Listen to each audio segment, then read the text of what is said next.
कार्यक्रम के पुण्यार्जक हैं श्री कंवरलाल जी महावीर प्रसाद जी, पाटनी, मदनगंज, किशनगढ़, राजस्थान। गुरु जी के संग मिल कदम बढ़ाएंगे, हम सुधा गुरु जी के संग मिल कदम बढ़ाएंगे।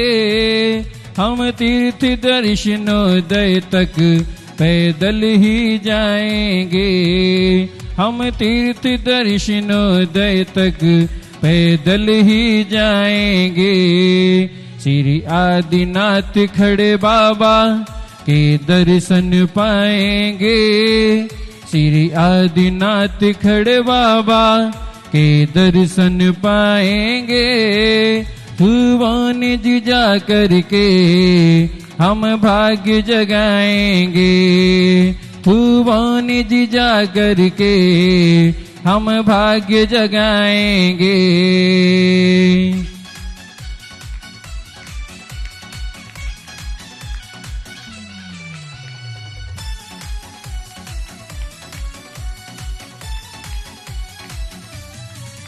हम अशोक नगर वाले जिनके दीवाने हैं, उन खड़े बाबा की महिमा सारा जग जाने हैं, उन खड़े बाबा की महिमा सारा जग जाने हैं।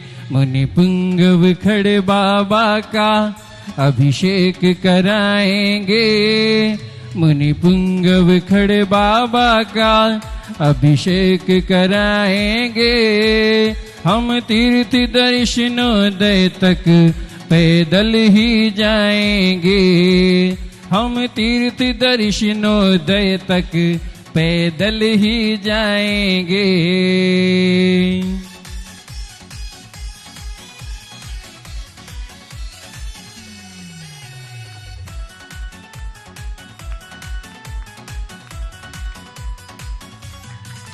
वो बड़ भागी होंगे जो पैदल जाएंगे, जो पैदल जाएंगे गुरु आशीष पाएंगे, जो पैदल जाएंगे गुरु आशीष पाएंगे। खड़े बाबा संग मुनि पुंगव के भजन सुनाएंगे, खड़े बाबा संग मुनि पुंगव के भजन सुनाएंगे। हम तीर्थ दर्शनोदय तक पैदल ही जाएंगे, हम तीर्थ दर्शनोदय तक पैदल ही जाएंगे।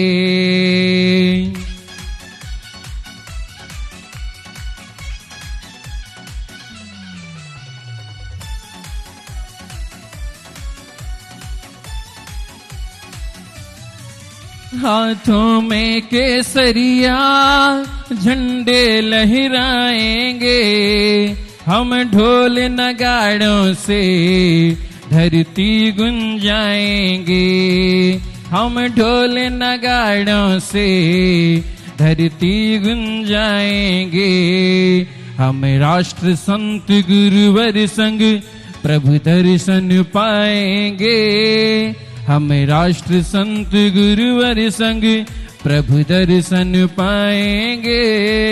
हम तीर्थ दर्शनोदय तक पैदल ही जाएंगे, हम तीर्थ दर्शनोदय तक पैदल ही जाएंगे।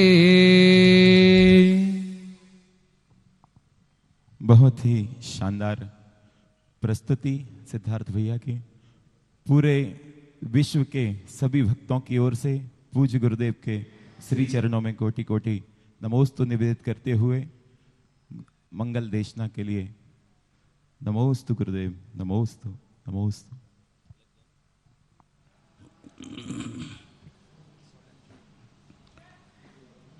जय श्री ओम नमः सिद्धेभ्यः, जय श्री ओम नमः सिद्धेभ्यः, जय श्री ओम नमः सिद्धेभ्यः। सर्वमंगल कल्याणकारकं प्रधानं सर्वधर्माणां जैनं जयतु शासनं जैनं जयतु शासनम। पंच परमेष्टि भगवान की आचार्य श्री गुरुवर कुंद कुंद महाराज की जय हो। आचार्य श्री गुरुवर विद्यासागर महाराज की जय हो। जय बोलो निर्यापक महाश्रमण तीर्थ चक्रवर्ती राष्ट्र संत श्री गुरुदेव सुधासागर जी महामुनि राज की।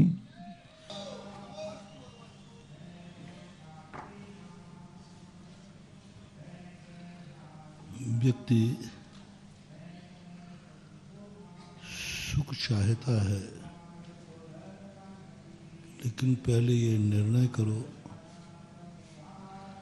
कि तुम अपने आप से सुखी होना चाहते हो या दूसरे से सुख चाहते हो। तुम दुखी हो तो दूसरे से दुखी हो या स्वयं अपने आप से दुखी हो।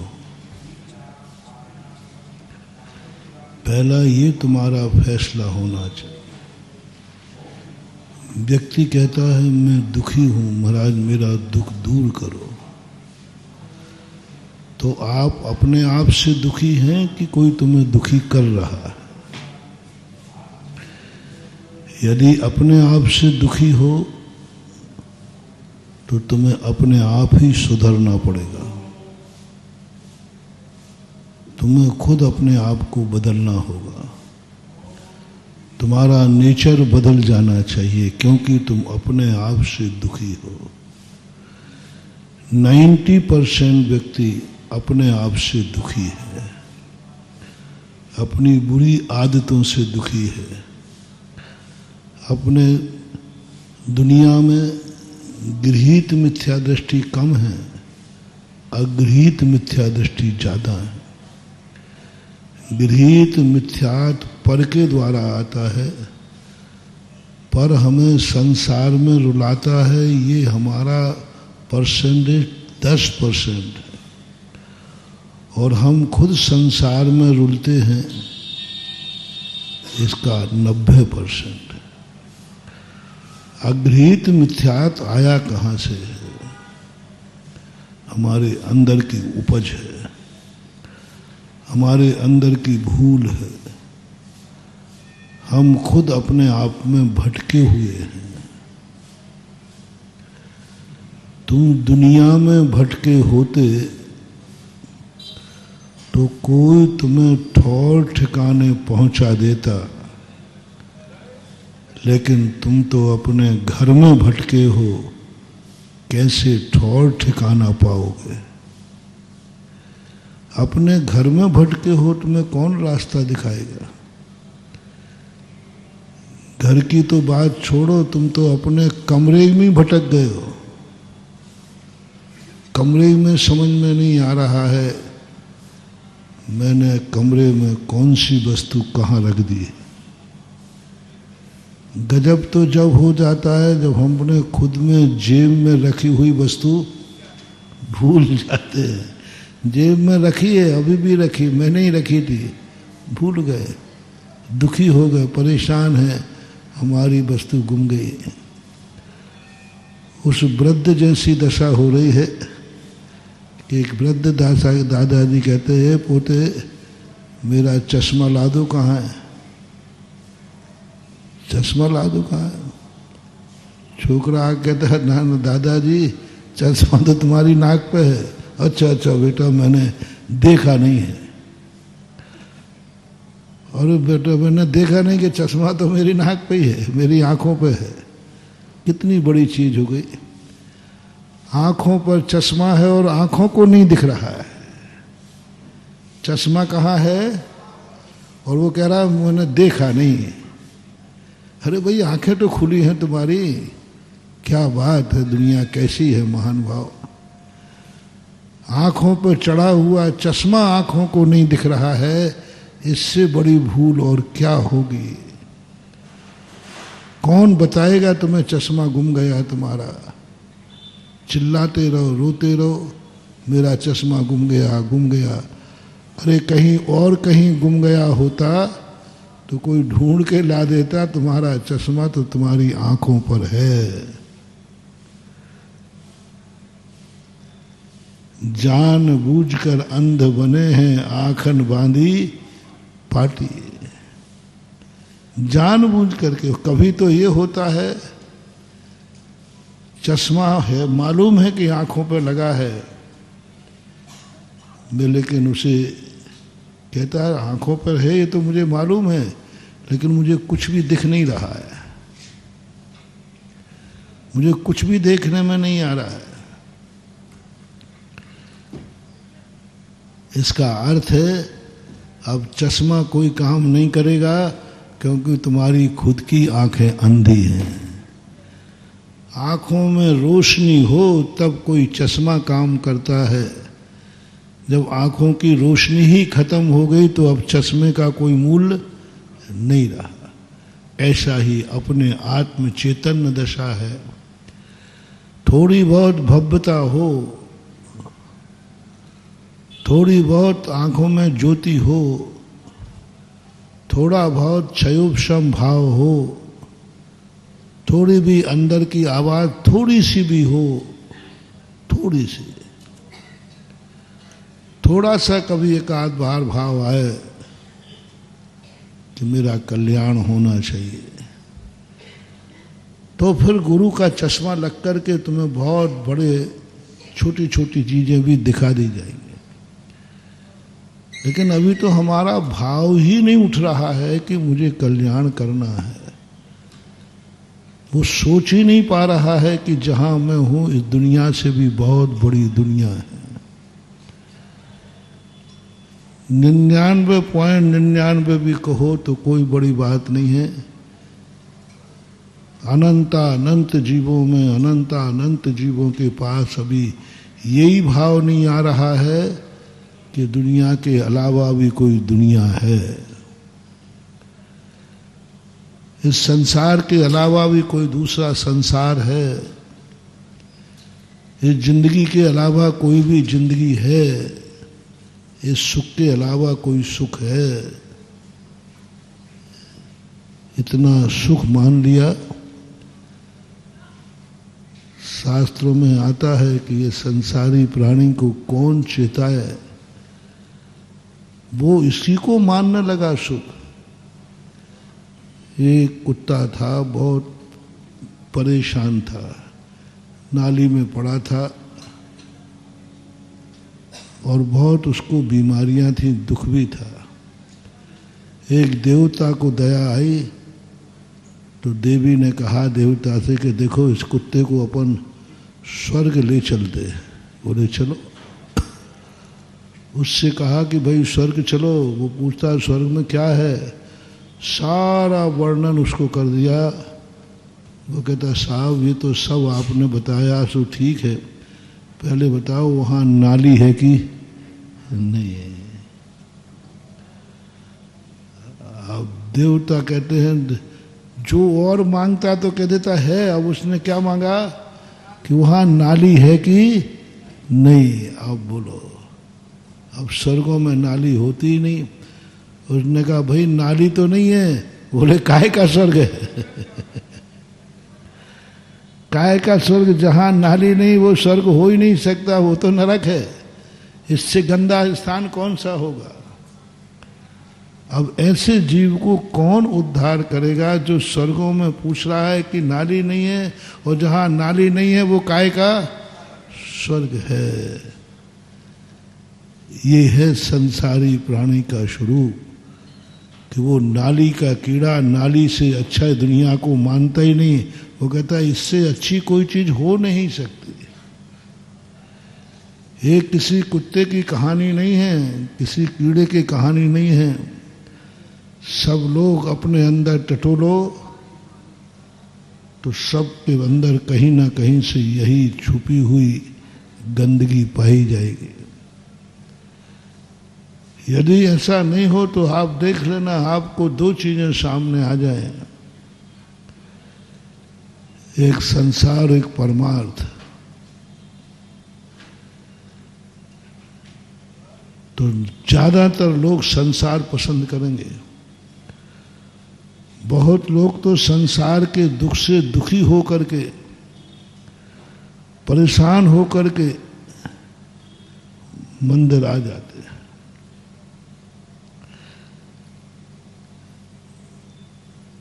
एक बार की बात है कि शाम हो गया, भैयावृत्ति चल रही थी। एक सज्जन वो जाते ही नहीं थे। मैंने दूसरे दिन कहा, भैया तू जा, रात हो जाती है, मुझे लेट कर देता है, घर जा आराम से।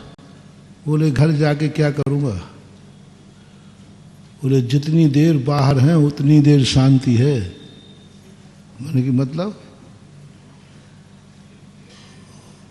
मुझे पता नहीं था, मैं तो समझता था भाई तुम लोगों का घर बहुत अच्छा होगा, इसलिए तुम दुनिया में दौड़ते दौड़ते कहीं जाओ, घर चलो घर चलो। घर जाने के सब उतावली करते, प्रवचन में वैसे घर जाने की उतावली करते, थोड़े लेट हो जाए तो मैंने कहा घर तो, अब वो कहता है कि महाराज जितनी देर बाहर है उतनी अच्छा है। घर में जाते ही तो कलह के अलावा कुछ नहीं है, कुछ नहीं उस घर में। खूब देख लिया कलह, सब जितनी देर जाएंगे। अब पत्नी का पक्ष लें तो माँ नाराज, माँ का पक्ष लें तो पत्नी नाराज। अरे ये कहानी किसी एक की है कि घर घर की है? देखो भाई मुझे मालूम नहीं है, आप लोग मुझे शेयर करना है। ऐसा कौन व्यक्ति है? हाँ देखो भाई, कुछ चीज़ें हमें मालूम नहीं थी, आपसे पूछ लेता हूँ। आपके घर में मम्मी है और पत्नी है, दोनों में झगड़ा हुआ, तुमने किस व्यक्ति ने कभी ये नहीं सुना हो जिसकी पत्नी ने कहा हो तुम तो बस मम्मी का ही पक्ष लोगे, हमारा तो लोगे ही नहीं, तुम तो माँ को पक्ष लोगे, हमारे काय को विवाह किया था, हमारा तो कौन है यहाँ?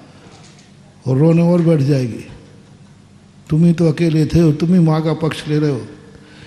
अच्छा ये शब्द अभी तक जिंदगी में किसने नहीं सुना? जितने शादीशुदा बैठे हो बताए। अरे तू ही बता दे मुझे, तू कम थोड़ी है तेरे पास।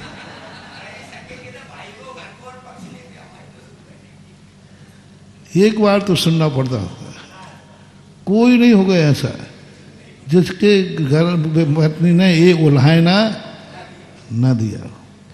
चलो अब दूसरी तरफ आए जाते हैं।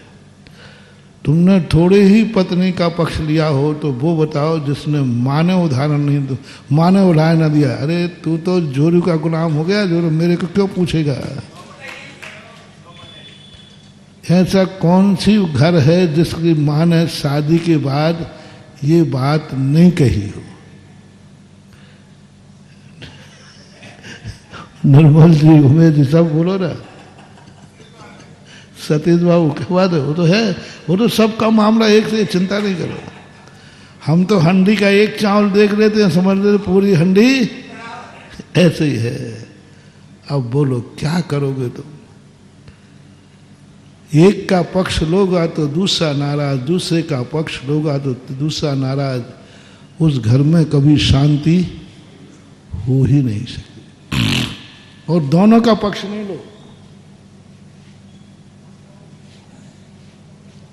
तीसरा मैं बता देता हूँ, एक आध दिन ऐसा करना, हमें दोनों ही से कोई मतलब नहीं, वो दोनों एक मिल करके कहेंगे तुम्हें तो घर की कोई चिंता ही नहीं है, वो दोनों एक हो जाएंगे।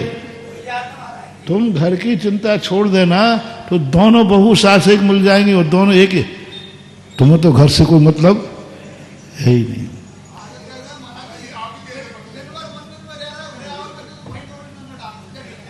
इस मामले में तो दोनों एक हो जाते हैं।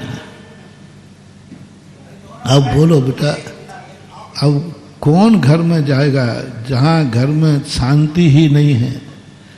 सारा जगत है ऐसा। यह करोगे तो यह नाराज, यह करोगे तो यह नाराज, और दोनों नहीं करोगे तो दोनों नाराज। तुम लोग ऐसी मुसीबत में कैसे जिंदा रहते हो, मुझे समझ में नहीं आता। और तुम बिल्कुल जिंदा हो, सवाल तो ये है। और घर घर की कहानी है, घर घर की कहानी है, फिर भी लोग घर में जिंदा है, मस्त है, बहुत अच्छे। अब घर में नहीं जाने के कारण क्या मतलब है? ऐसे घरों से क्या मतलब है कि घर का व्यक्ति घर के बाहर शांति महसूस कर रहा है। सुनो, वो नरक तो जहां है वो तो केवली के द्वारा कथित है।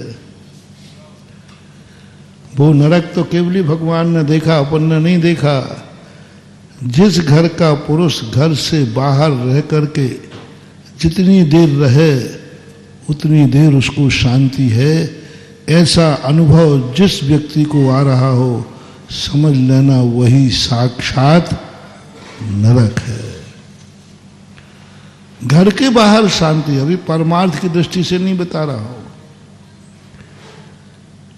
घर का पुरुष, घर का बेटा, घर का परिवार, घर की बहू, घर की सासू, कोई भी हो, सासू भाई उसी में बैठी है, बोले माँ जाओ, बोले क्या करूंगा, जाते ही राग द्वेष है, जाते ही वो बहू झगड़ा करेगी, ये करेगी। इतने जितनी देर बाहर हूं उतनी देर शांति है, सासू ये कह रही है। अब बहू की खबर और ले ले, बहू भी सहेलियों ने कहा भाई अब तुझे घर नहीं जाना, बोले क्या करूंगी घर जाकर, जाते ही सासू चढ़ बैठेगी, सासू चिल्लाएगी, सासू ये करेगी। मतलब हर व्यक्ति तुम्हारे घर का सदस्य घर के बाहर रहना सुकून महसूस कर रहा है। बोला यह घर नरक से कम है क्या?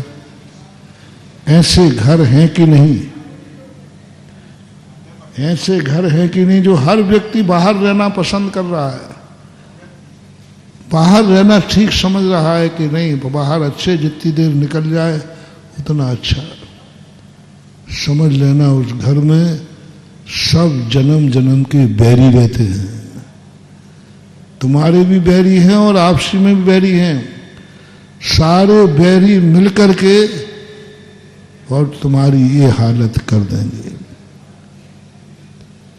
संसार का भी प्रीति क्या है? प्रीति क्या है? जो घर में हर व्यक्ति सुखी नजर आ गए। मां जिस दिन कहे मेरी क्या चिंता करता है, जा थोड़ा पत्नी की चिंता कर, पराए घर की बिटिया है, मेरे को तो बताती नहीं कुछ, तू पूछ ले उसके सुख दुख की कहानी। और मां को खुशी हो रही है कि मेरा बेटा पत्नी का पक्ष ले रहा है, इसका कौन है यहां, कौन है यहां? और सही बहू क्या है?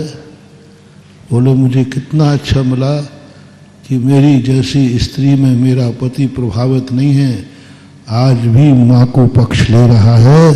जो मां का पक्ष ले रहा है वो मेरा पति, मेरा सौभाग्य है। बस वो स्वर्ग तो केवली भगवान ने जाना, तुम्हारा घर ही स्वर्ग हो गया, स्वर्ग हो गया। एक दूसरे का नेचर खुश देख करके तुम कितने खुश होते हो। मैंने बहुत बार कहा है, घर तुम्हें स्वर्ग बनाना है, तुम एक दूसरे को खुश देखना शुरू कर दो। बस यह सुखी है, मैं सुखी हूं, सब एक दूसरा। सासू बहू से कह दे मुझे कुछ नहीं चाहिए, तू सुख रहे, जिसमें तेरा सुख है वो कर, यही मेरा सुख है। और बहू कहते माँ जी मेरा कोई सुख नहीं है, तेरा जिसमें सुख है वही मेरा सुख है। ये यदि घरों में एक दूसरे को बोलना शुरू कर दें, स्वर्ग हो जाएगा। लेकिन हर व्यक्ति मैं सुखी रहूं और सामने वाला दुखी रहे। कोई भी व्यक्ति है दूसरे को दुखी देखकर खुश होता है, जाओ तुम्हारे बुरे दिन आने वाले। कब कब किसी को खुश देख करके तुम्हें दुख होता है, दूसरे को खुशी देख करके तुम्हारे मन में ईर्ष्या जागती है। बहू हंस रही है सासू को ईर्ष्या, सासू हंस रही बहू को ईर्ष्या, पति हंस रहा है तो पत्नी को ईर्ष्या, पत्नी हंस रही तो पति को ईर्ष्या। क्या चाहते हो तुम? क्या चाहते? पुण्य का क्षय होता है, सबसे पहला मोटिवेशन है। तुम क्या हो, तुम्हारा भविष्य क्या है, बस तुम्हें एक ही बात देखना है, जो तू खुश है उसको देखकर तुम खुश होना शुरू कर दो, तुम्हारे अच्छे दिन शुरू हो जाएंगे। जो जो तुम्हें खुश दिखे तुम खुश होना शुरू हो जाओ। जैसे मैंने प्रवचनों के बीच में कहा था, तुम गरीब हो, अमीर को देखकर खुश होना शुरू हो जाओ। अमीर को देखकर शगुन मान लो, मेरा आज बहुत शुभ दिन है। बोले क्यों? सुबह से उठ करके मुझे एक अमीर आदमी के दर्शन हुए, मुझे एक खुश आदमी के दर्शन हुए, मैं एक अच्छी किस्मत वाले का मैंने दर्शन किया। आप करके देख लेना, ज्यादा ही तुम्हारा कर्म हो तो 6 महीने कर लेना, नहीं तो शाम तक ही इसका निर्णय सुन लेना। 6 महीने तो बहुत हो गया, उत्कृष्ट है। कभी कभी हमारे कर्म बहुत बुरे होते ना तो टाइम लगता है, बड़ा घाव हो तो भरने में, नहीं तो सुबह से शाम को आप सोने के पहले आप खुद देखोगे। बस इतना, खुशी व्यक्ति को देखकर खुश हो जाओ। बस तुम्हारे पास जो नहीं है वो जिसके पास है उसको देखकर तुम्हें खुश होना है। बस अब तुम्हें लिस्ट बनाओ तुम्हारे पास क्या क्या नहीं है, तुम क्या क्या चाहते हो, वो लिस्ट मेरे पास लेके मत आ जाना, महाराज जी ये चाहिए। जो जो तुम्हें चाहिए है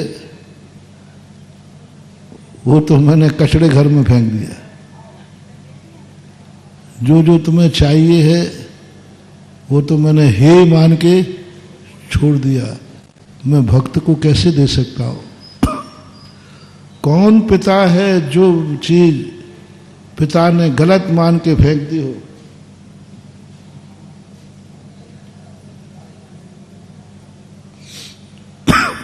और बेटे को दे दे, बेटा तू ले जा। नहीं,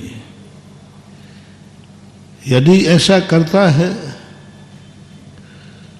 तो आप सोच लेना वो तुम्हारा पिता नहीं, वो तुम्हारा गुरु नहीं, वो तुम्हारा भगवान नहीं। तुम्हारा सच्चा भगवान कौन है? उस भगवान ने जो जो छोड़ दिया है कहीं वो भक्त को तो नहीं दे रहा है। जो जो उसने छोड़ दिया है वो भक्त को तो नहीं दे रहा है। समझ लेना वो भगवान खोटा है। जो नहीं मिला वो की बात कहे तो नहीं, जो छोड़ दिया क्या मान के छोड़ा, बोले ये गलत है, वो भक्त को नहीं देगा सच्चा भगवान। जिनेंद्र देव ने जो जो छोड़ा वो आज तक किसी को नहीं दिया, उन्होंने ध्यान में बैठे रहते हैं। यही गुरु महाराज हैं। गुरु महाराज कहते हैं मैंने जो छोड़ दिया मैं तुम्हें कैसे दूं? अब बताओ। तुम लोग वही चीज मांगते हो। अब छोकरे की शादी नहीं हो रही, बोले महाराज जी शादी करा दो। अब बताओ क्या करें। अब एक और आत्मा कहती है तू गुरु है, यदि शादी अच्छी थी तो फिर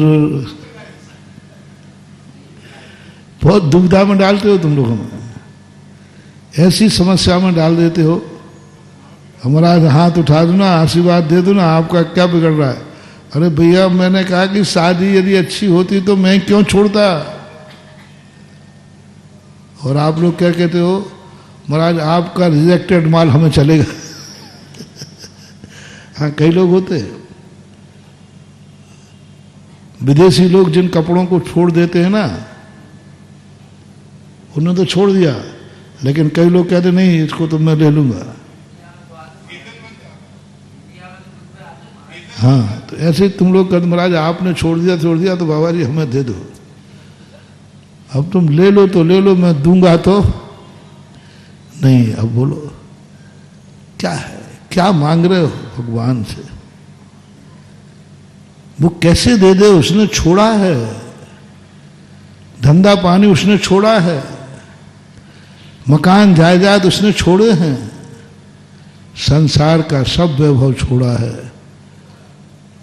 हम और भगवान एक ही जाति के हैं, झूठ मत बोलना। हमने जो छोड़ा है, भगवान ने जो छोड़ा है, वो मजबूरी में छोड़ा है कि गलत मान के छोड़ा है। गलत मान के छोड़ा है। अब कौन दुश्मन बेटा है जिस जहर को मान के फेंका हो और बेटे को पिला दे। वो बाप है कि दुश्मन है। तो जाओ और बता दो हम तुम्हारे कौन है। भगवान तुम्हारे कौन है, दुश्मन है क्या। कैसे दे सकते, कैसे करें, क्या करें। और तुम्हें वही सब चीजें चाहिए जो जो भगवान ने और गुरु ने छोड़ दिए। उन्हीं से तुम्हारी जिंदगी में आवश्यक समय में नहीं दूंगा, नहीं दे सकते, देंगे नहीं, दे भी नहीं सकते। उपाय है, फिर भी मैं भी बच जाऊंगा, तुम्हारा भी काम हो जाएगा। मैं भी बच जाऊंगा कि मैंने दिया नहीं, क्योंकि शास्त्रों में आता है। पूज्यवर रविशरण आचार्य महाराज ने एक बहुत अच्छी कहानी लिखी। पिताजी को वैराग हो गया। वैराग होते उन्होंने बड़े बेटे को बुलाया, बोले बेटा ये राजगद्दी संभालो। बोले पापा आपको। बोले बेटा देख लिया सारा संसार, संसार असार है, ये ताज कांटों का ताज है, ये सब नरक का द्वार है, राजनीति बहुत गंदी है, सब बेकार है बेटा, अब मैं जा रहा हूं सन्यासी बनने। बेटा कहता है पापा आज तक तो संदेह नहीं हुआ, अब संदेह हो रहा है कि आप मेरे ओरिजिनल पापा हो। बोले बेटा क्या बात है। बोले पापा पिताजी ये क्या सुन रहा हूं, जो चीज आपको नरक का द्वार दिख रही, कांटों का ताज दिख रही, संसार दिख रहा है, दुख दिख रहा है, वह पगड़ी मुझे बांध रहे हो। डाउट है कि मैं आपका बेटा नहीं हूं, शायद कोई पूर्व भाव का बैरी हूं जो आप बदला ले रहे हो। यदि राज्यपाट सही है तो आप क्यों छोड़ रहे हो, ये राजनीति सही है तो आप क्यों छोड़ रहे हो, ये राज वैभव धन दौलत परिवार सब सही है तो आप क्यों छोड़ रहे हो, और गलत है तो मुझे। क्या गजब का संवाद है, बहुत गजब का। पिता की चुप्पी बन गई। क्यों इसमें क्यों छोड़ रहे हो आप, ये बताओ। क्या बोलोगे, साधु क्या कहेगा भैया बोलो। अब बेटा अब ऐसा है कि अब हम बूढ़े हो गए इसलिए छोड़। तो बूढ़ा व्यक्ति कभी छोड़ तो देगा लेकिन वो संन्यास नहीं ले सकेगा। असमर्थ व्यक्ति साधु नहीं बन सकता। धर्म पलायनवाद नहीं है, धर्म साधु पलायनवाद नहीं है कि वो जिस कार्य में असमर्थ है इसलिए वह साधु बन गया। क्योंकि मैं तो असमर्थ हूं, मैं तो कुछ कर ही नहीं सकता, कमा नहीं सकता, इसलिए साधु बन जाओ। वैभव नहीं है, दरिद्र हो, इसलिए साधु बन जाओ। मूण मुड़ाए तीन गुण, सिर की मिट गई खाज, खाने को लड्डू मिले और लोग कहें जाओ जय जय गुरुदेव। हाँ, ये साधुता नहीं है महानुभाव। पाप कर्मों के उदय से ऊब करके धर्म करोगे, धर्म का मजा नहीं आएगा। पुण्य कर्म के उदय सब कुछ सामने है और कर सकते हो। अभी राजा तुम राज्य करने के योग्य हो पिताजी, अभी आप वृद्ध नहीं हुए हैं और आप ये छोड़ रहे हो, असमर्थ नहीं है आप। जैन दर्शन असमर्थों का दर्शन नहीं है। जो कम में सूरा सो धम में सूरा। क्या तुम कर्म करने के योग्य हो? क्या तुम्हें इतना क्रोध आता है कि तुम सामने वाले को क्रोध में मार भी डालोगे? क्या तुम्हारी क्षमता है इसको मारने की? यदि तुम कहते हो कि हाँ मैं चाहूं तो इसके प्राण ले सकता हूं, तो फिर गुरु कहते हैं अब तू उत्तम क्षमा धारण कर, क्योंकि तू मारने की शक्ति रख रहा है। तो मारना नहीं, इसका नाम धर्म है। तुम मार ही नहीं सकते। शेर से कह रहा हो जा शेर मैं तुझे माफ करता हूं, चूहा कह रहा है शेर से। क्षमा शोभिती उस भुजंग को जिसके पास गरल हो, उसको क्या जो दंतहीन विष रहित विनीत शरल हो। रामधारी से दिनकर की पंक्तियां हैं। सपेरे का सांप कहता है जाओ मैं तुम्हें नहीं काटता हूं, उसके दांत तो पहले ही निकाल लिए गए। क्षमा शोभती उस भुजंग को जिसके पास गरल हो, जिसकी दाढ़ों में जहर भरा है, उसके ऊपर किसी ने पैर रख दिया है, फिर वो नहीं काटे तो उसको बोलते हैं क्षमा, उसको बोलते हैं क्षमा।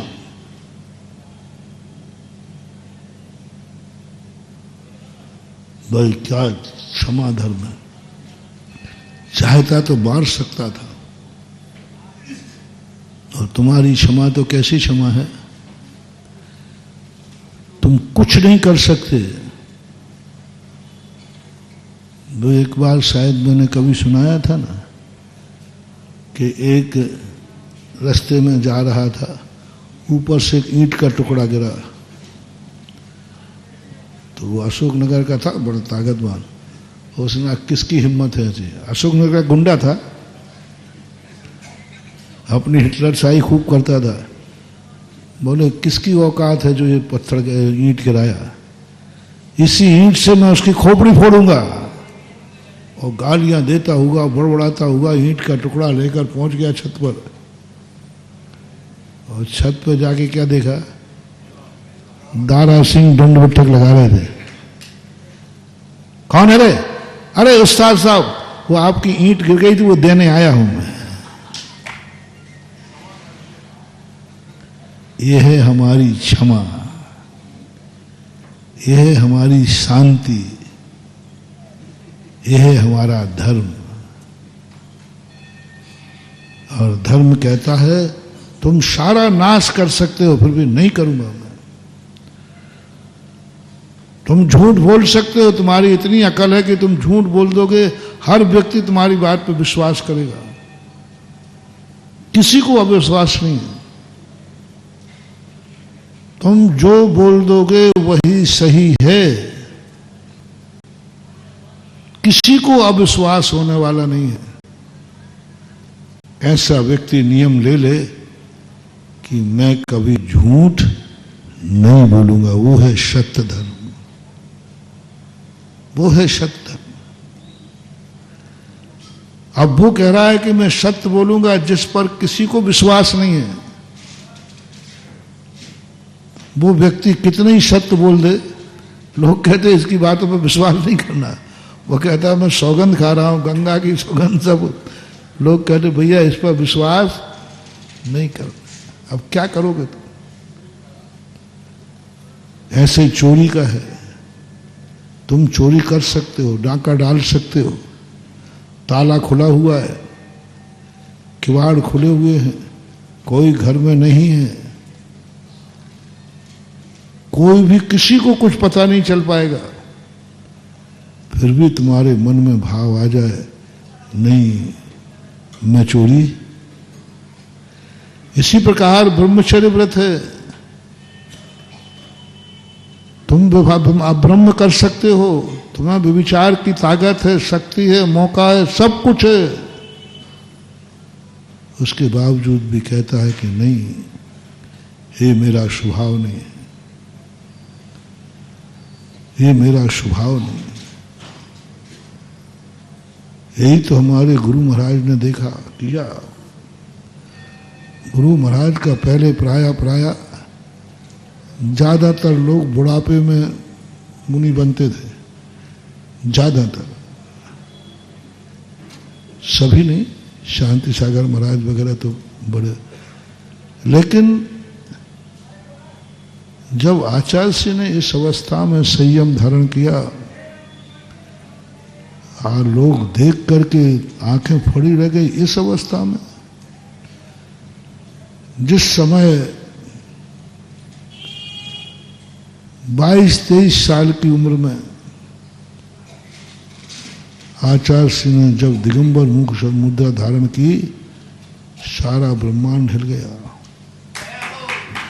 इस अवस्था में, चढ़ती जवानी में, भौतिक चकाचौंध में, और दिगंबर मुद्रा, अंदर विषय वासना वर्ते,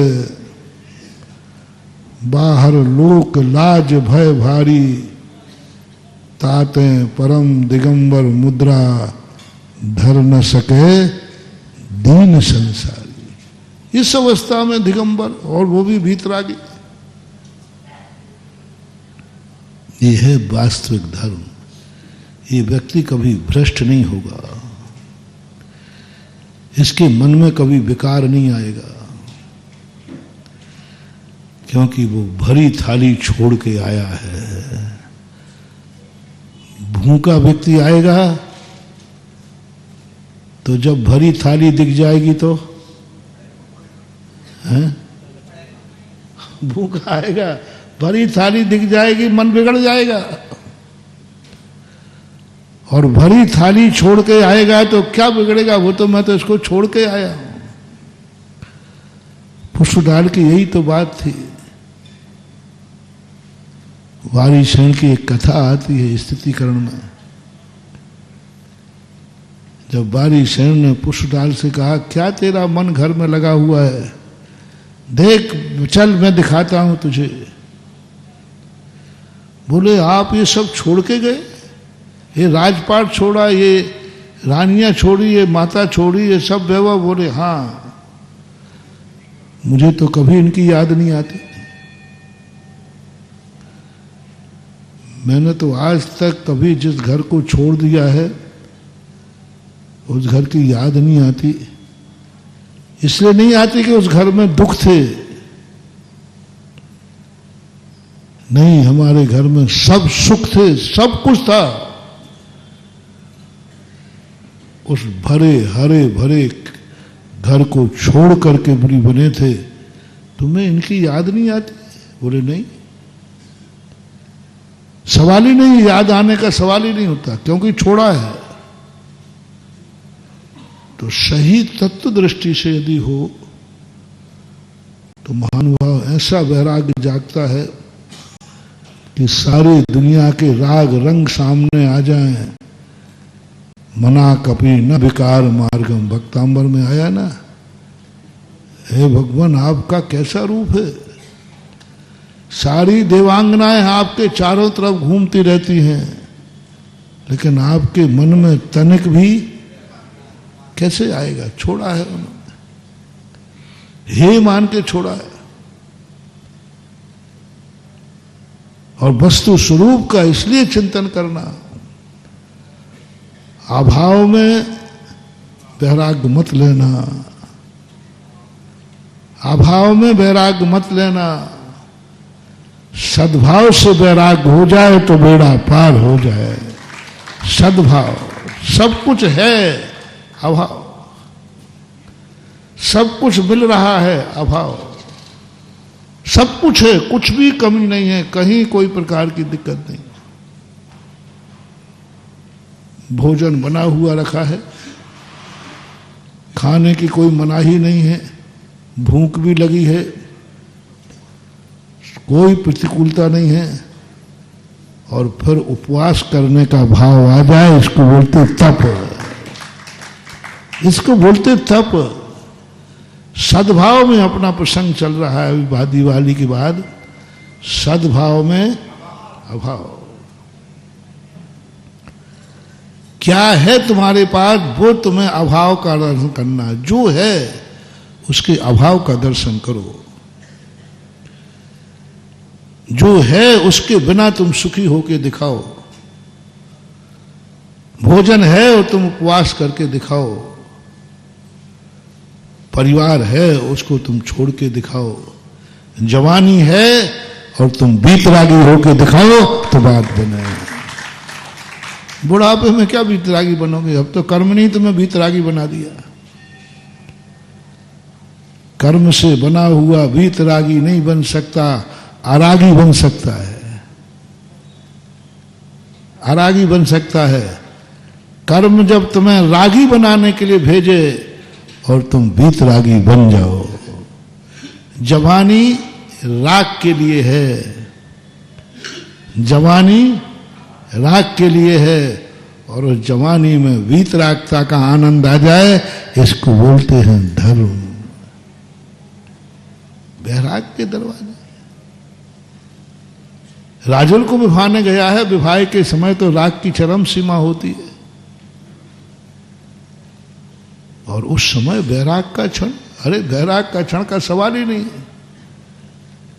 लेकिन तत्व दृष्टि जब बन जाती है, लो सामने राजुल थी, सब कुछ था, परिवार था, भरी हुई थाली थी, सब तरफ से थी, छोड़ के निकल गए। कौन उनको बैरागी रागी बना पाएगा? इसलिए अपने जीवन में सबसे पहले ये देखो कि तुम्हें सद्भाव में अभाव का दर्शन हो रहा है कि नहीं। अभाव में अभाव का नहीं।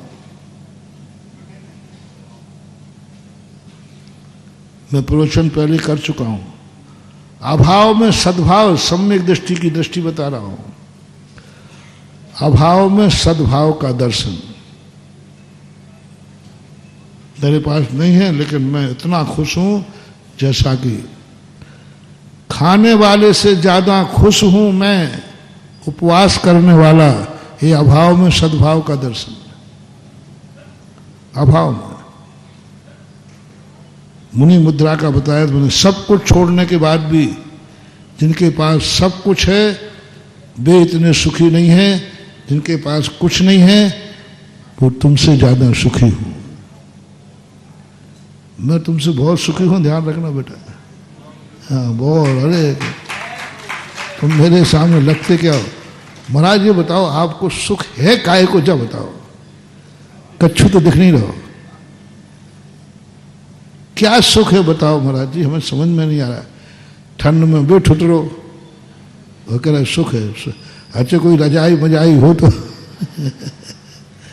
ठंड पड़े तो ठुटरते हो, गर्मी पड़े तो गर्मी लगते हो, पैदल चलो तो छाले पड़ते हैं, हार जाओ तो वो भी ठिकाना नहीं है, मिल जाए तो ठीक, नहीं मिल जाए तो। सुख काहे का है? यही तो आनंद है। अभाव में सद्भाव का सुख, अभाव में सद्भाव का सुख। सब तरफ लगाना है इसको, धन दौलत में ही नहीं। प्रतिकूल वातावरण है, चारों तरफ से प्रतिकूल वातावरण है, पाप कर्म का उदय है, अशुभ कर्म का उदय है, और तुम सद्भाव का अनुभव कर रहे हो। शालिनी लौच लौच के खा रही है, दुख का पहाड़ टूटा है, अभाव में सद्भाव का आनंद। सुकौशल महाराज बैठे हैं ध्यान में, अमृत का झरना झर रहा है, और सुख नाम की चीज नहीं है। महान असाता उदय में है। असाता में साता का अनुभव करने का नाम तपस्या है। असाता में साता का अनुभव, अभाव में सद्भाव का अनुभव, दुख में सुख का अनुभव, निंदा में प्रशंसा की अनुभूति। सामने निंदा कर रहा है और उनको लग रहा है जैसे ऐसे सुखी हो रहे हो जैसे उनकी कोई प्रशंसा कर रहा हो। ये कला जिसमें आ जाती है, जिस मुमुक्षु में आ जाती है, बस वही साधु बनने लायक है। और साधु बनने का स्थिति यही है। साधु कभी सुख पाने के लिए मत बनना। हम साधु बन जाएंगे तो हमारी जय जयकार होगी, लोग हमें पूछेंगे, हमें बढ़िया तखत मिलेगा, बकत मिलेगा, और क्या क्या ठाट बाट हैं। साधु बन जाएंगे तो हमें ये होगा, ये होगा। सब बड़े बड़े राजा महाराजा भी हाथ जोड़ेंगे। साधु बन जाएंगे तो हमें भी खूब लोग पूछेंगे, ये करेंगे, वो करेंगे, जो जो होता है। ये सोच करके तुम साधु बनोगे, तुम साधु के वेश में भी डाकू रहोगे। साधु का आनंद नहीं आएगा, बिल्कुल भी नहीं आएगा। तुम उनका पद, उनकी पूज्यता देख करके परमेष्ठी बनने के लिए साधु बन रहे हो, पूज्य बनने के साधु बन रहे हो। सब जय जयकार बोलेंगे तो साधु बन रहे हो, सब मेरा सम्मान करेंगे इसलिए साधु बन रहे हो। वो साधु बन ही नहीं सकता। साधु बनने वाले का लक्षण वीतरागी होना चाहिए। क्या लक्षण होना चाहिए? संसार का सबसे बड़ा दुख मिलेगा साधु बनने से, सुख नहीं। मैं तो कभी किसी को भी, कोई मेरे पास साधु बनने की बात करता है ना, तो मैं उसके पास इतना दुख का पहाड़ रख देता हूं। एक बार भी नहीं कहता बेटा साधु बन जाओ, बहुत सुख है, बहुत आनंद है, खूब देखो ठाट बाट है, खाने जाओ तो दोनों हाथ से खाओ, जम के खाओ, जो खाना है खाओ, जो पीना पियो, जो, अरे ठाट ही ठाट है। मैं नहीं बोलता, मैंने कहा भैया ये भरोसे पे मत आ जाना, इस मार्ग में दुख ही दुख है, दुख ही दुख है। संसार का यदि सबसे ज्यादा दुख किसी को है बाह्यचर्या, तो उसका नाम है दिगंबर जैन मुनि। सबसे ज्यादा दुखी यदि कोई है, सबसे ज्यादा दुखी है। और नहीं तो आप लोग देख लो, तुम्हारी ऐसी हालत हो जाए कि तुम्हारे पहनने को एक कपड़ा भी नहीं बचे, तुम अपने आप को सुखी मानते हो कि दुखी? देख लो कहीं हो तो। बालों को कटिंग की अपेक्षा, पैसा ही नहीं है, नाई नहीं मिला, तो बालों को हाथ से उखाड़ना पड़ेगा। बता दो दुख है कि रोग? बताओ संसार में ऐसा दुखी बताओ जो अपने हाथों से बाल उखाड़ रहा हो। इससे बड़ा दुख क्या होगा? संसार के सबसे बड़ा दुखी यदि कोई व्यक्ति है, कोई मार्ग है, मुनि मार्ग को क्या कहते हैं? तलवार की कांटों का मार्ग है ये। हाँ, फूलों का मार्ग मान के आ मत जाना।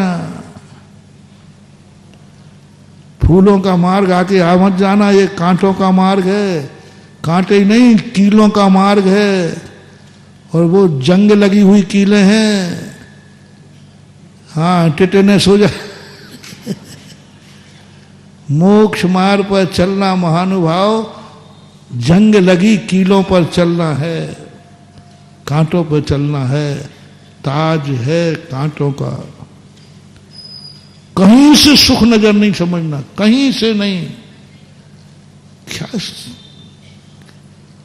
मतलब महावीर स्वामी ने कहा बेटा तुझे मैं सुखी नहीं रहने दूंगा। मुझे बताओ, एक टाइम खाने की छूट मिली, कितनी मिली? और उसमें अधिकतम 32 गिलास, हालांकि 32 गिलास कोई खा नहीं पाता, बड़ा है, और 32 गिलास में 32 संतरा और रख दिए। अरे भाई एक टाइम खा रहे तो 7 आसे खा तो लेने दो। बालचंद, जीवचंद, 32 इतने टैक्स लगाए और 46 दोष। सीधे कह दो ना मर तू खा मत, ये दुनिया भर के नाटक क्यों कर रहे हो? 46 दोष। ऐसा हो तो तुम हार नहीं, ऐसा हो तो हार नहीं लेना, ऐसा हो तो हार नहीं लेना, ऐसा हो तो हार नहीं लेना। अरे खाने भेज रहे हो कि 2 गिलास खाने के लिए प्राण ले रहे हो? सही में तुम्हें यदि इतने नाटक कर दिए जाए, तुम कह दो रहने दो,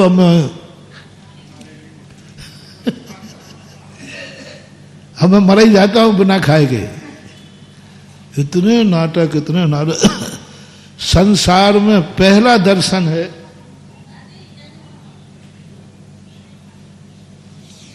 खाने जैसी चीज है। अब वो खाने वाली चीज तो मजबूरी है ना, उस चीज के ऊपर इतनी बैरियर लगाए, इतने कांटे लगाए, इतनी शर्तें लगाई, कांप जाते लोग। एक दिन में जो एक टाइम मिल रहा, 2 रोटी खाने जाओ, उस पर शर्तें देखो कितनी है। साधु को भी 2 रोटियां ऐसे ही नहीं मिल रही हैं। महावीर स्वामी की शर्तें देखो। मूलाचार के अंदर सबसे बड़ा अधिकार पिंडाधिकार है, आहार चर्या का अधिकार है। इसलिए ना तो यहां खाने का सुख है, ना ओढ़ने बिछाने का सुख है। ओढ़ने बिछाने कोई सुख नहीं है, वो खुरदरा ठंडा पाटा है, करवट बदलोगे तो बर्फ सा है। हाँ, कुछ नहीं, कहीं से भी नहीं। और अंदर मुमुक्षु कहता है मैं इस दुख को झेलने को तैयार हूं, झेलूंगा नहीं, इसी दुख में मैं मुस्कुरा के दिखाऊंगा। इसी दुख में मुझे, मैं दुख को सहन करने के लिए तो मोक्ष मार्ग में आ रहा हूं, क्योंकि संसार में ज्यादा दुख नहीं था, इसलिए मैं यहां आ गया। वहां जहां देखो वहीं सुख ही सुख है। मुझे दुख में आनंद आता है, मुझे दुख में आनंद आता है, तो दुख कम थे वहां, इसलिए मैं यहां आ गया। और यहां भी कम कहें और बड़े महाराज होंगे ना, तो वे सर्दी के किनारे कहां चले जाएंगे? नदिया के किनारे। लो साहब, बोले महाराज यहीं मंदिर में जाओ, नहीं यहाँ ज्यादा दुख नहीं है, कमरे में बैठ जाओ महाराज। बोले नहीं यहाँ ज्यादा दुख नहीं, और मुझे तो दुख में आनंद आता है। जितना ज्यादा नदी किनारे दुख आएगा, ठंड छुटरेगा, और वहीं मैं भेद विज्ञान करूंगा। ऐसा मान करके मोक्ष मार्ग में आना, सुखों को ठुकरा करके मोक्ष मार्ग में आना, बहुत आनंद आ जाएगा। और फिर, और इसी का नाम दीक्षा है, अभाव में सद्भाव का आनंद। और अब प्रसंग चल रहा है अपना सद्भाव में अभाव का आनंद, सद्भाव का आनंद। तुम्हें क्रोध करने की शक्ति है, नहीं करूंगा। सद्भाव, मैं पाप कर सकता हूं, कोई नहीं रोकने वाला, सब तरफ से मेरे लिए खुली छूट है, नहीं करूंगा। सद्भाव में अभाव का आनंद है। नहीं करूंगा। सबसे बड़ा त्याग देखना साधु का। तुम आहार देना चाहते हो कि नहीं? बोलो ना। हाँ, और बढ़िया देना चाहते हो। पुण्य के उदय से आया है, साधु श्रावक दे रहा है, सद्भाव है, थाली सामने रखी है, हटा देता है। ये चीज हटा दीजिए। सद्भाव में अभाव का आनंद, साधुता। साधुता। आप लोग भी अभ्यास डालो। सद्भाव मिलने पर भोगने का भाव मत करो, सद्भाव मिलने पर त्याग का भाव करो। 1 घंटे को सही, 1 दिन के लिए सही, कुछ ना कुछ करना चाहिए। जो मेरा है, भोजन सामने रखा है, 1 घंटे नहीं खाऊंगा, 2 घंटे नहीं खाऊंगा, आज चतुर्दशी है नहीं खाऊंगा। मिलने पर नहीं, मिलने पर नहीं, मिलने पर उसको देखो।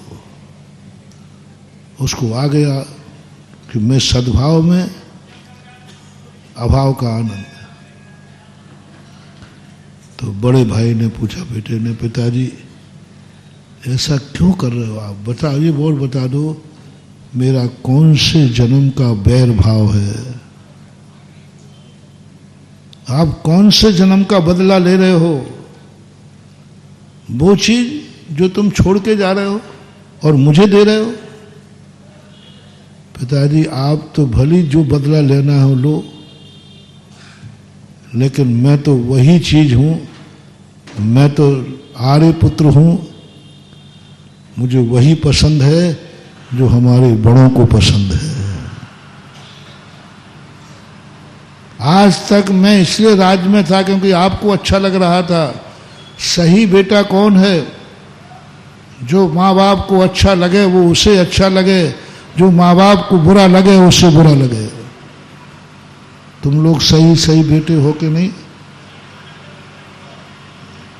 एक लक्षण ले लो। तुम्हारी जिंदगी में तुम्हारे माँ बाप को क्या अच्छा लग रहा है? क्या वह तुम्हें अच्छा लग रहा है? गृहस्थ की अपेक्षा बता रहा हूं। मैंने कहा था एक बार, सच्चा बेटा कभी भी अपने घर में माँ बाप कितने पूछ ले कि बेटा बोल तुझे क्या खाना है, बोले माँ मैं भी आजकल गुरु महाराज का चेला बन गया हूं और महाराज ने कहा है माँ के सामने अपनी इच्छा का भोजन करोगे तो तुम्हारा विनाश होगा, माँ से मांग करके भोजन करोगे तुम्हारा विनाश होगा, माँ के सामने अपनी इच्छा व्यक्त करोगे तुम्हारा विनाश होगा। माँ मैंने नियम लिया है, मैं वही खाऊंगा जो तू खिलाएगी। तेरी इच्छा क्या है, मैं क्या खाऊं? जो तेरी इच्छा है बस वही मेरी इच्छा है, बस इतना सा कर लो तुम। बस जो तेरे मेरे माँ बाप की इच्छा है वही मेरी इच्छा है, आगे मैं कुछ नहीं जानता। तू जो खिलाएगी वो करूंगा, क्योंकि जो चीज मेरे माँ बाप को पसंद नहीं है वो मुझे पसंद नहीं है, और जो माँ बाप को पसंद है वो मुझे पसंद है। यदि इतना ही तुम्हारे घरों में हो जाए तो गारंटी लेता हूं उस घर का कोई भी सदस्य दुर्गति नहीं जाएगा। एक अच्छा घर बनेगा, क्योंकि माँ बाप की इच्छा कभी गलत खिलाने की होती नहीं। एक बार किसी ने कहा, बोले महाराज, मैंने कहा भाई तू महाराज जी मैं गुटखा खाता हूँ, मैंने कहा बस तू एक बार मेरी बात मानेगा? बोले महाराज जी आपकी बात नहीं मान। तुझे बता संसार में सबसे प्यारा कौन है? बोले महाराज मुझे अपने परिवार से बहुत प्यार है, माँ से बहुत मोह है, पत्नी से बच्चों से मुझे बहुत मोह है, मैं इनको नहीं छोड़ सकता, और मुझे अपनी जिंदगी से भी मोह है। मैंने कोई बात नहीं, तुझे यदि तेरा प्यार सच्चा है माँ से, तेरा प्यार सच्चा है पत्नी से, तेरा प्यार सच्चा है बच्चों से, तेरा सच्चा है प्यार अपनी जिंदगी से, तो भी मैं, तू भगवान से बिल्कुल प्यार नहीं करता, तू धर्म से बिल्कुल प्यार नहीं करता, तुझे गुरु से कोई मतलब नहीं है। ऐसे व्यक्ति को कह रहा हूं, मैं मार्ग दिखा रहा हूं।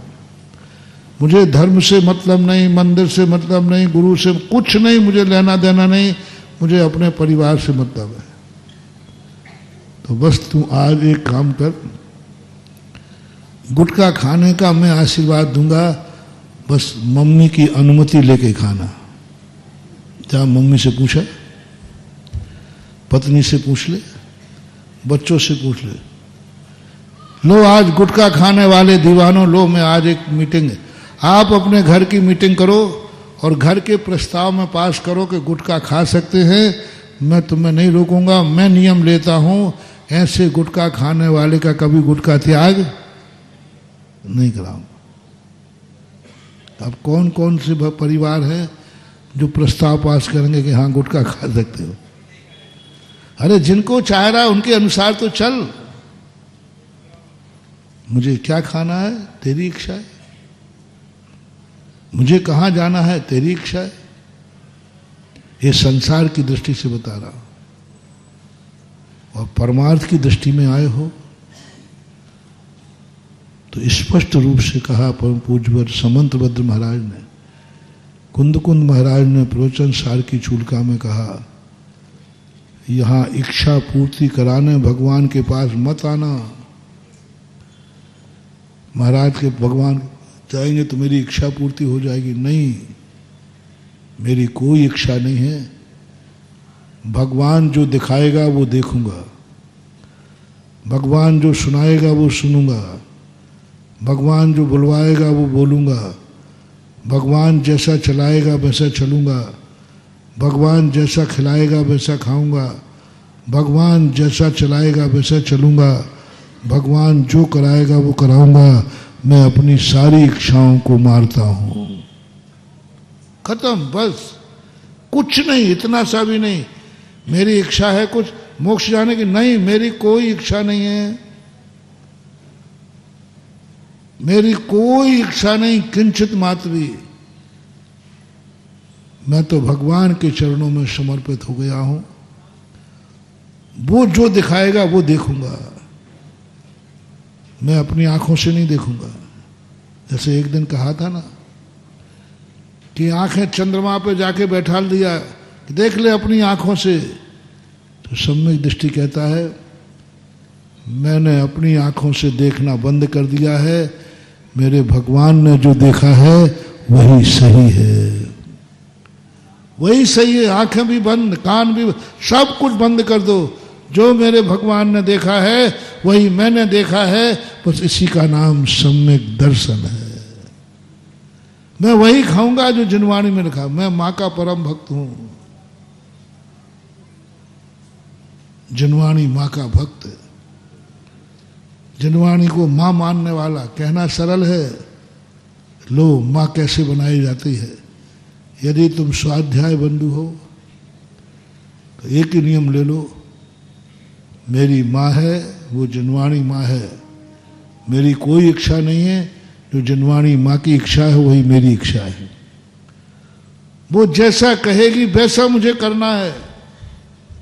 वो कहेगी इस समय खाना उसी समय खाऊंगा, इस समय ये खाना ये खाऊंगा, ये रहना, सब कुछ मेरा, कुछ भी इच्छाएं खत्म। जिनवाणी माँ की जो इच्छा है वही मेरी जिंदगी है। बोलो इतना तुमने कर लिया, तुम सब लोग जिनवाणी से अपनी इच्छाएं पूरी करा रहे हो, मनमानी कर रहे हो। एक दिन कर लो, एक दिन कर लो, आज एक दिन कर लेना महानुभाव। किताब खोलना, आंख बंद करके कोई साथ उठाना और खोल देना। आज जिनवाणी माँ के पढ़ने पर जो लिखा मिलेगा वही मेरी जिंदगी होगी, वही जिंदगी होगी। कर दूं, यहीं कर लूं, मैं शास्त्र लाता हूं। और सबसे मेरी कुछ नहीं, आज जो पढ़ने पर आंख बंद करके खोलूंगा, ऐसा ऐसा कर दूंगा, और एक ऐसा पन्ना को जो आएगा वही तुम करोगे, वही हम करेंगे। मैं तो तैयार हूं, मैं तो तैयार हूं, मैं तो बड़ा दीवाना हूं माँ के ऊपर। मैंने अपनी जिंदगी में नियम ही लिया है, हे जनवाणी माँ तू जो कहेगी वही, जो तू देखा है वही, जो तूने देखा है वही मैंने देखा है, मैंने कुछ नहीं देखा। जो तूने देखा है वह मैंने कुछ नहीं देखा। तू जो बुलवाएगी वही बोलूंगा, मैं अपनी तरफ से कुछ भी नहीं बोलूंगा। अब तुम्हारी बात आए, एक दिन, अभी 4 महीने मैंने कुछ नहीं कहा, अब एक दिन आप अनुमति दो, जो जिनवाणी में पन्ना खोलूंगा आंख बंद करके, जो पन्ना निकलेगा उससे मैं बाँचूंगा, और जो निकलेगा वो तुम्हें करना है।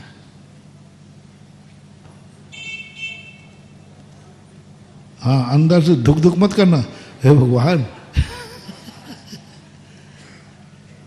नहीं, यदि तुम्हें थोड़ा सा भी भाव आ गया, हे भगवान पता नहीं क्या निकल आएगा, खत्म हो गया। अरे अभाग्य है आज मेरे कि आज मैं जिनवाणी माँ की 100% आज्ञा मानूंगा, जो निकलेगा वही मेरा भाग्य है, क्योंकि जिनवाणी कभी बुरा लिखी ही मेरे कल्याण के लिए होगा। एक दिन तो करो। ऐसे ही गुरु के पास कभी मत जाना रे अपनी इच्छाएं पूरी कराने के लिए। नहीं गुरु महाराज, मेरी कोई इच्छा नहीं है, जो तुम सोचाओगे वो सोचूंगा, जो तुम दिखाओगे मैं देखूंगा, जो तुम कहोगे मुझे कुछ नहीं चाहिए। मैं तो एक जिंदगी गुरु की इच्छा के अनुसार चलना चाहता हूं, बस एक जिंदगी गुरु के अनुसार। जिस दिन तुमने ये संकल्प कर लिया उसी दिन तुम्हें गुरु की सिद्धि हो जाएगी और गुरु तुम्हारे लिए सिद्ध हो जाएंगे। बस मैं कुछ नहीं, मुझे कुछ नहीं करना, जो गुरु कराएगा वो करना है, बस इतना सा वाक्य है। हजारों लाखों नमोस्तु करो तो भी सिद्ध नहीं होगा, इसमें हो जाएगी। जिनवाणी की सिद्धि हो जाएगी। जो जिनवाणी में लिखा है मेरी जिंदगी वही होगी, जो भगवान ने कहा है वही जिंदगी होगी। क्योंकि मैं कुछ नहीं जानता, मुझे कोई लेना देना नहीं है। ऐसी परिणति जब आ जाती है, पिताजी मैंने तो आपको ओरिजिनल बाप माना है, और मेरा तो संकल्प है कि मैं तो वही करूंगा जो हमारे बड़े करते आए। मैं तो आपका अनुचर हूं। आप कहां जा रहे हो ये बताओ पहले, वहीं मैं जाऊंगा, बेटा हूं। आप क्या कर रहे हो ये बताओ। जो आपने छोड़ दिया वो मैंने छोड़ दिया। मैं कुछ नहीं जानता हूं। अंधे भक्त थे वे पिताजी के, कहते मुझे कुछ नहीं करना, उनका नियम था जो पिताजी करेंगे वो मुझे करना है। आप बता दो, आप ये क्यों छोड़ रहे हो, आप कहां जा रहे हो। तो बड़ा बेटा मान गया, बड़ा बेटा वो भी तैयार हो गया। पिताजी ने अपना प्रस्ताव नहीं बदला, क्योंकि ओरिजिनल वैराग्य था। उन्होंने कहा बेटा तू राज कर या नहीं कर, कुछ भी कर, मैं तो दीक्षा लूंगा। तो पिताजी मैं कहाँ कह रहा हूँ गड़बड़ कर रहा हूँ, जब आप दीक्षा लोगे तो मैं भी दीक्षा लूंगा, क्योंकि मेरा नियम है कि जो आप करोगे वो। तो दोनों मिलकर के मंझले को बुलाया। दोनों बोलते बल्ले भैया तुम ये राजगद्दी संभालो। मंझला बहुत एक्स्ट्रा बुद्धि वाला होता है, ध्यान रखना। हाँ, वो मंझला बहुत खतरनाक होता है, बहुत खोपड़ी तेज होती है उसकी। हाँ, वैसे नीति कहते लोग आग कि मंझला व्यक्ति बहुत कलाकार होता है। उसने कहा क्या बोल रहे हैं आप लोग, हमें राज्य दे रहे हो, आप दो धुरंधर। पिताजी सामने बैठे, भैया सामने बैठा, और आप ये क्या प्लानिंग बनाई आप लोगों ने, मुझे राजगद्दी दे रहे हो, आप दोनों को क्या हो गया। अरे हमें वैराग हो गया, क्यों हो गया वैराग? वो तो बताना तो पड़ेगा ही कि ये सब संसार है। तो ध्यान रखना, आप दोनों की प्लानिंग मंडले भैया के सामने प्रस्ताव नहीं कर। नहीं, मैं भी कम नहीं हूं। आप दो हमारे बड़े भाई जिस मार्ग पे जाएं उस मार्ग को मैं छोड़ दूं, और जो आप छोड़ के जा रहे हैं उसको ग्रहण कर लो। इतना नादान नहीं हूं मैं। 6 भाई थे, 7 भाई थे, 6 ने की एक ही अकल, बस मैं कुछ नहीं जानता, हम बड़ों के पीछे चलेंगे बस। जो आप जाओगे वो, जो आपने छोड़ा मैंने छोड़ दिया, जो आप ग्रहण करोगे मैं ग्रहण करूंगा। ये परिणति। अंत में वो 7वां बच्चा तो अबूझ था, बालक था, फिर 6 उसको तिलक करके वो चले गए। 6 उस बच्चे को तिलक करके चले गए, और 6 ने जाकर के बाद में ऐसी तपस्या की कि मुनि बनकर केवल ज्ञान प्राप्त करके मोक्ष प्राप्त किया।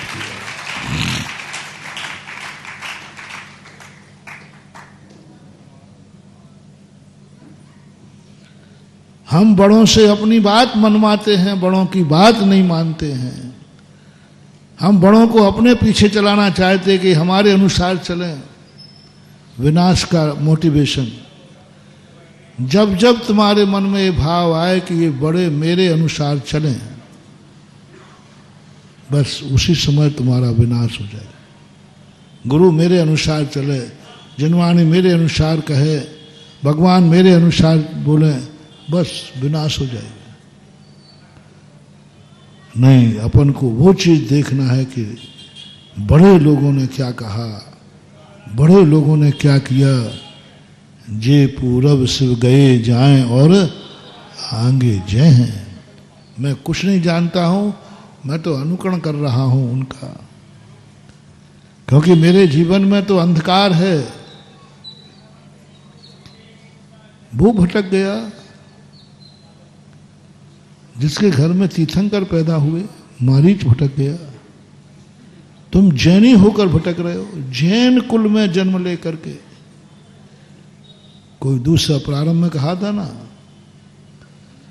दुनिया में तुम भटके होते तो कोई तुम्हें ठौर ठिकाने पहुंचा देता। तुम तो खुद अपने घर में भटके हो, कौन ठौर ठिकाने पहुंचाएगा? खुद भटक रहे हो। नाक पे चश्मा है और कह रहे चश्मा कहां है। सबसे ज्यादा मूर्ख है, सबसे ज्यादा दुर्गति जैनी की होती है।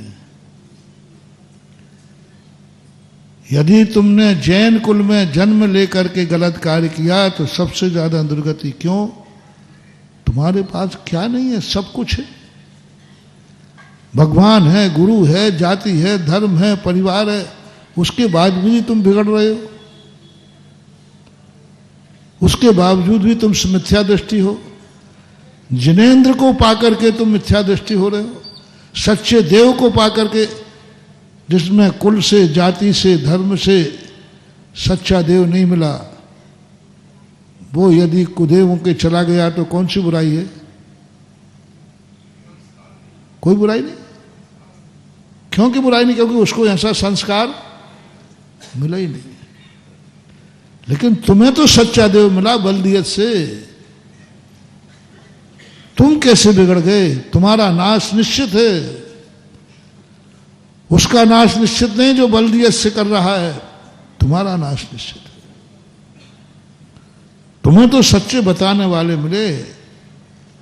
तुमने रात में खा लिया जैनी होकर के। उसने रात में खाया, ठीक है, उसके बाप दादे खाते आए, सब लोग खाते, तुमने खा लिया। तुम्हें तो जैनी थे। जैनी को माफीनामा नहीं है, कभी माफीनामा जैन को नहीं होगा माफी। एक बार मैंने कहा था, सबसे ज्यादा अशुभ कर्मों का बंध यदि किसी को होता है तो जैनी को। सबसे ज्यादा दुनिया में किसी भी नीच व्यक्ति को, मांसाहारी को, शराबी को, धीवर को, चांडाल को, इनको इतना पाप कर्म का बंध नहीं होता, नहीं होता, क्योंकि वो खुद चांडाल है, वो खुद उसी कुल जाति में पला है। शेर को इतना पाप का बंध नहीं होता, मांसाहारी है।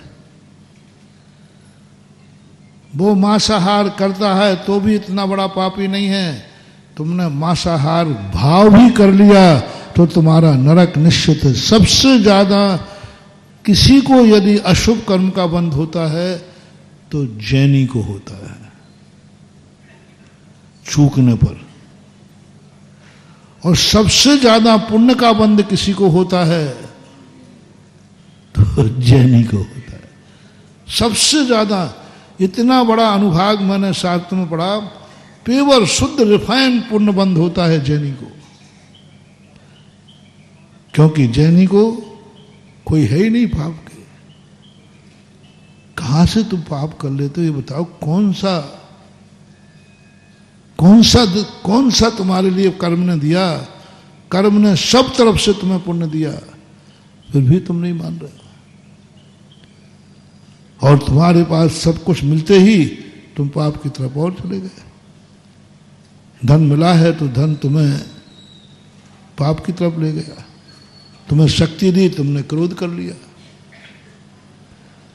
तुम्हें शक्ति दी, तुमने क्रोध कर लिया। तुम्हें पैसा दिया, तुमने पाप कर लिया। तुम्हें आंखें दी, तुमने बुरी नजर कर ली। तुम्हें दिमाग दिया, तुमने बुरा सोच लिया। तुमने कान दिए, तुमने बुरा सुन लिया। तुम्हें मुंह दिया, तुमने बुरा बोल दिया। तुमने पैर दिए, तुमने बुरे कार्य में चले गए। नहीं, हमें सब कुछ होकर के भी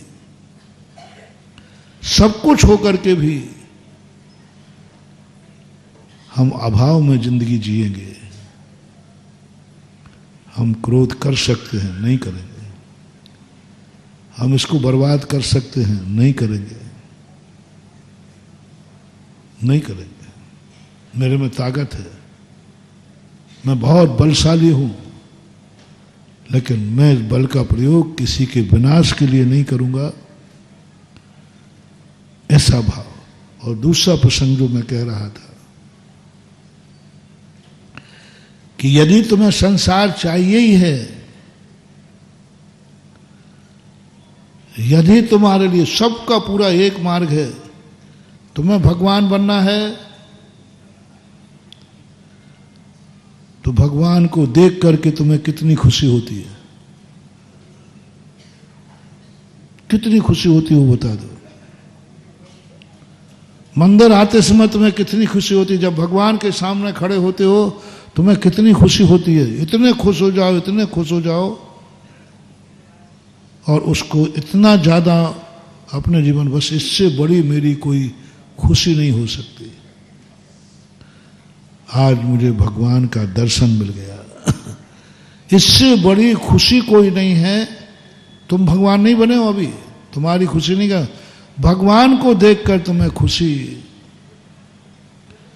लो, तुम्हें देव दर्शन की सिद्धि बता दो। एक व्यक्ति से पूछा कि तुम्हारी जिंदगी का सबसे अशुभ दिन कौन सा है? अशुभ दिन, जिस दिन तुम्हारा धंधा पानी नहीं चले, वो बोले कोई बात नहीं, ये कोई अशुभ दिन नहीं है। कोई चोर आके लूट ले जाए तो बोले ये भी कोई बड़ी बात नहीं। छापा पड़ जाए तो बोले ये भी कोई बड़ी बात नहीं। परिवार में कोई मर जाए बोले ये कोई बड़ी बात नहीं। तुम्हारी मौत आ जाए तो ये भी कोई बड़ी बात नहीं। सारा घर मरण को प्राप्त हो जाए तो भी बोले ये कोई बड़ी बात नहीं। ये तो सब चलते ही रहता है। तो तुम्हारी जिंदगी में सबसे अशुभ दिन कौन सा है? सबसे बड़ा अशुभ दिन कौन सा है? सिद्धि बता रहा हूं, मेरी जिंदगी का सबसे बड़ा अशुभ दिन वो है जिस दिन मैं भगवान का अभिषेक नहीं कर पाऊं। अब देखना उसने अशुभ को देखना, पूरा परिवार मर गया, अकेला बचा। बोले कोई बात नहीं, ये तो चलता रहता है, सबके मरते रहते हैं। अलग अलग मरते, एक साथ मर गए अलग अलग मरते सब। ये कोई अशुभ दिन नहीं है, स्वयं की मौत सामने खड़ी है। बोले ये कोई बात नहीं, ये तो सभी मरना है। सबसे अशुभ दिन मेरी जिंदगी का है जिस दिन मैं भगवान का अभिषेक नहीं कर पाऊं। बस इतना सा तुम धारणा बना लो, इतनी सी तुम घोषणा कर दो, इतना सा तुम स्वीकार कर लो, आज भी मैं उस गंधोदक को कोटि भट्ट राजा श्रीपाल जैसा चमत्कारी बना दूंगा। बस इतना सा। जिस दिन नहीं कर पाओगे उस दिन का दिन तुम्हारे लिए अशुभ, सबसे बड़ा अशुभ दिन है। जरूर मैंने जन्म जन्म में कितने पाप किए, आज मैं अभिषेक नहीं कर पाया। और जब ऐसा दुख का पहाड़ टूट पड़े, उस समय तुम्हारी हालत क्या होना चाहिए? जब घर में तुम्हारे सब लोग मर जाएं, मरेंगे नहीं ना, मैं समझा रहा हूं, घबराना नहीं। अरे आपका कोई भरोसा नहीं, क्या बोलते रहते हो। अरे मैं नहीं बोलूंगा तो क्या बच जाओगे रे? हमने पूरे परिवार को निपटते निपटते देखा है एक्सीडेंट में कोई चाबी खोलने वाला भी नहीं बचा। यदि तुम्हारे घर में सबके यदि अशुभ, सबसे अशुभ दिन तुम्हारा है कि महाराज कोई अर्थी रखी है, इसमें तो सब परिवार की अर्थी रखी है, तो क्या उस समय तुम भोजन कर लोगे? पानी पी लोगे? नहीं पियोगे।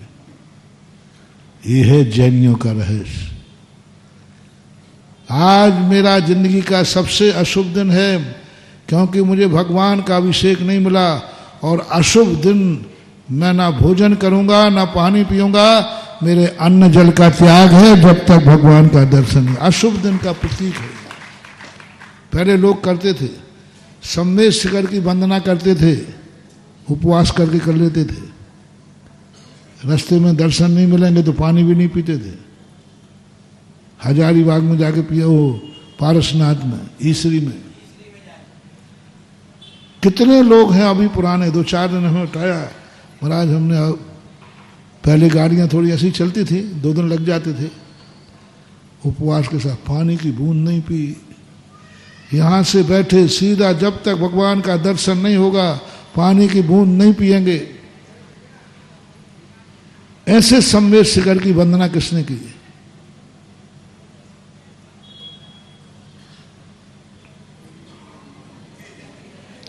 महाराज आप रास्ते की बात कर रहे, हम तो सम्मेद शिखर पे ही खाते हैं।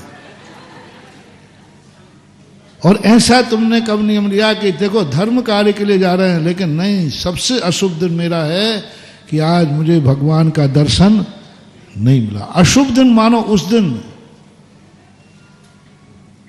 मैंने बहुत पाप किया है। सिद्धि हो जाएगी, सिद्धि हो जाएगी, ये प्रवचन तुम्हें सिद्ध हो जाएंगे, सुनने से नहीं। एक दिन प्रवचन नहीं सुन पाए तो क्या आपको फीलिंग है कि मेरी जिंदगी का सबसे अशुभ दिन वो था कि हमारे नगर में चतुर्मास हो रहा था, प्रवचन हो रहे थे और एक दिन में नहीं जा पाया। मेरे चतुर्मास का सबसे अशुभ दिन, ना जाने मैंने कौन सी जिंदगी में पाप किए थे कि मुझे वो दिन। तो ऐसे अशुभ के दिन क्या करना? बोले आज प्रवचन सुनने नहीं तो आज अन्न जल का ग्रहण नहीं होगा, क्योंकि अशुभ दिन खाया पिया। इस कार्यक्रम के पुण्यार्जक थे श्री कंवरलाल जी महावीर प्रसाद जी, पाटनी, मदनगंज, किशनगढ़, राजस्थान।